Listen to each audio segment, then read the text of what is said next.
নারী Asia cup খেলতে বাংলাদেশ দল এখন শ্রীলঙ্কায়। মহাদেশীয় এই টুর্নামেন্টের পরপরই বাংলাদেশের মাটিতে শুরু হওয়ার কথা রয়েছে নারী টি-20 বিশ্বকাপের নবম আসর। 10 দলের এবারের বিশ্বকাপ নিয়ে আয়োজনের কমতি রাখছে না বাংলাদেশ ক্রিকেট বোর্ড বিসিবি। আগামী ৩রা অক্টোবর থেকে ঢাকা ও সিলেটে মেগা টুর্নামেন্টটি অনুষ্ঠিত হবে। দুই ভেন্যুতে সেভাবেই চলছিল প্রস্তুতির কাজ।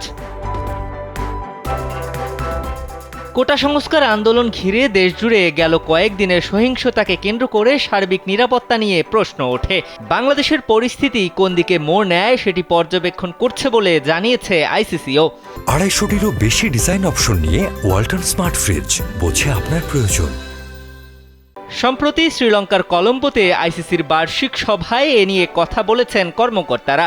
আইসিসির এক সূত্র ক্রিকবাজকে বলেছেন, বাংলাদেশের পুরো পরিস্থিতি নিবিড়ভাবে পর্যবেক্ষণ করছি, যদিও টুর্নামেন্ট শুরু হতে এখনও বেশ সময় বাকি আছে।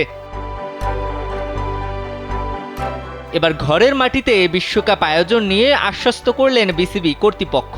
আসন্ন নারী টি-20 বিশ্বকাপ আয়োজনে আন্দোলনের কোনো ধরনের প্রভাব পড়বে না বলে জানান বিসিবি নারী উইংয়ের চেয়ারম্যান শফিউল আলম চৌধুরী নাদেলের মতে আইসিসি এখনও তেমন কিছু বলেনি, তবে এই মুহূর্তে কোনো শঙ্কা নেই।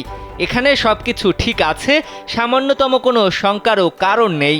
প্রস্তুতির দিক থেকে আগের মতোই আগানো হবে। নির্দিষ্ট সময়ের মধ্যেই মাঠে গড়াবে বিশ্বকাপ, নেই তেমন কোনো শঙ্কা।